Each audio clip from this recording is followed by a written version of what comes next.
A brief commotion was reported at St. Joseph Cathedral Comprehensive School polling station in Ol Kalou on Thursday after residents confronted a vehicle that entered the polling center, raising concerns about the security of the voting process.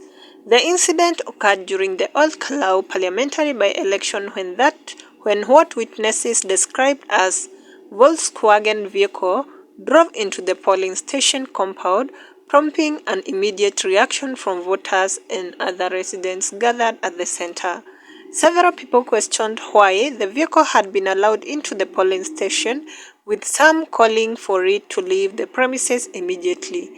Amid the commotion, some residents said they would guard their votes, expressing concern about the integrity of the electoral process. The vehicle later left the polling station as election officials and security personnel sought to calm the situation. Some residents also expressed concerns about the presence of individuals they believed were plainclothes security officers within the polling station. They questioned the identity and role of the individuals, saying only authorized election officials, agents, accredited observers, and uniformed security personnel should be within the voting area. As tensions briefly rose, several residents shouted towards journalists covering the election, urging them to document the incident. Media, mwangalia huku, they reportedly shouted as the vehicle left the polling station. Despite the brief confrontation, calm was restored shortly afterwards and voting continued without interruption.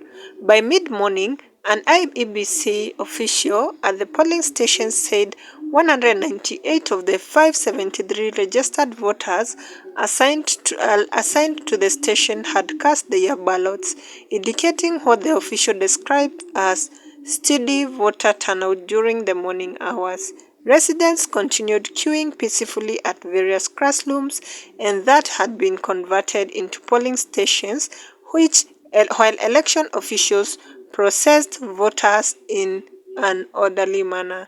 Security officers maintained a presence within and outside the polling station throughout the exercise. Police continued monitoring the situation as voters streamed into the polling station center to cast their ballots.